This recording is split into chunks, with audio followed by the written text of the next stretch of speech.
Olá, meus amores, tudo bem com vocês?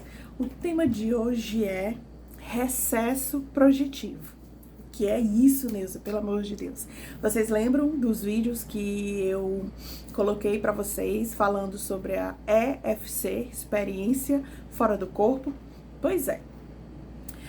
Quando a gente faz essas projeções, tá? Eu quero deixar uma coisa bem clara pra vocês, que a gente não faz isso todo dia, a gente não faz isso quando quer, tá? A gente demora um tempão pra gente poder dominar essas características de projeção, essa consciência extrafísica. É um processo que não é fácil, tá? A gente demora bastante tempo pra gente poder ter uma segurança, pra gente poder conseguir ter uma facilidade maior de sair, tá? Porque lembrando que todos nós, a gente sai do corpo, tá? Quando a gente dorme, quando a gente tá tirando um cochilo, mas nem todas as pessoas saem do corpo de uma forma lúcida, de uma forma que seja consciente, tá? Muitas vezes a gente sai de uma forma altamente aleatória, altamente inconsciente, ok?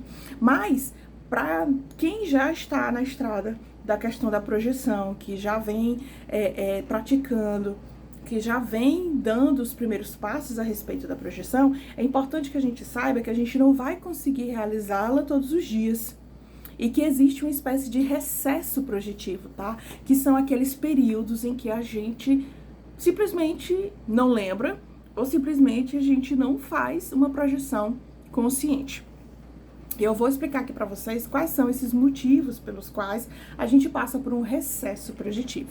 O primeiro deles é a ausência de prática e técnica, tá? Muitas pessoas têm estudado para saber o tipo de técnica que a gente utiliza, qual é o gatilho que facilita essa nossa projeção. E isso é muito importante que a gente saiba qual é esse gatilho, qual é a técnica. Por isso que é preciso a gente estudar, a gente ler, né, e praticar, tá? Pra gente poder adquirir excelência. Segundo ponto, excesso de preocupação.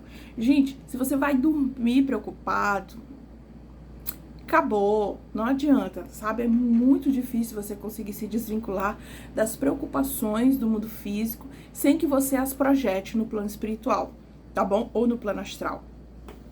Mudança de base física, tá? Muitas vezes você muda o local que você dorme, ok? Então isso muitas vezes pode causar, ou às vezes você vai viajar, você está dormindo em outro local, então isso pode sim, essa diferença de base, tá? Pode te atrapalhar de alguma forma, ok? A mudança do local onde você dorme. Doença do corpo físico, então o fato de você estar doente, tá? Pode sim comprometer a sua projeção extrafísica. Remédios ou drogas, né? Então, tem certos remédios que facilitam, mas tem alguns remédios também que podem diminuir a capacidade de projeção consciente, tá? Mudança hormonal, tá? Alteração no corpo físico de uma forma geral é algo que não tem como se reflete no plano espiritual, na nossa consciência extrafísica. Nós temos também a questão do assédio extrafísico, ou seja, o assédio das entidades, dos obsessores, dos espíritos que precisam de auxílio. Mas geralmente os obsessores, eles atrapalham bastante essa nossa projeção. Quando a gente tem, né, uma exposição fora do corpo de uma forma negativa, tá? Às vezes a gente vai para algum local, a gente vai para alguma região do umbral que é super tensa, tá? Então isso muitas vezes a gente vem carregando determinadas energias, tá? Que comprometem as projeções futuras. E a atuação dos amparadores. Muitas vezes os amparadores não permitem que você tenha uma projeção lúcida, porque tem coisas no umbral que a gente não tá preparado para ver, que a gente não tá preparado para saber e que a gente nem quer saber, tá? Então, muitas vezes são os próprios amparadores, nosso mentor, nosso guia espiritual, o guardião que acompanha, tá?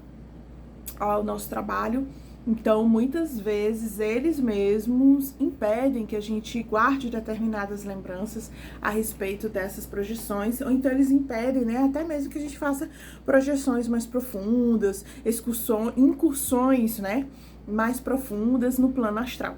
Então, existe uma série de fatores, tá, em que a gente vai, de alguma forma, comprometer essa nossa projeção. Então, quando isso acontecer, é importante a gente identificar, tá? E deixar acontecer, né? Porque a gente não vai conseguir fazer uma projeção todo dia, não é uma coisa tão simples assim que você consegue fazer da forma que quer, na hora que quer e do jeito que quer. Então existem algumas variações, tá? Realmente tem períodos, eu converso com algumas pessoas que fazem, né, as projeções e elas exatamente relatam sobre isso, tá? Sobre esses períodos em que a gente simplesmente não consegue se lembrar das projeções ou não consegue fazer as projeções como deveria ser feito, tá? E aí, para mais assuntos a respeito disso, tá? Eu indico o Saulo Calderon, que é um especialista em projeção extrafísica, tá? Recomendo ele demais. E recomendo que você também estude obras, que você consiga desenvolver sua própria técnica, seu gatilho, tá? Para que você possa, né, cada vez mais aprimorar a projeção consciente, tá bom? Um super beijo e até o próximo vídeo.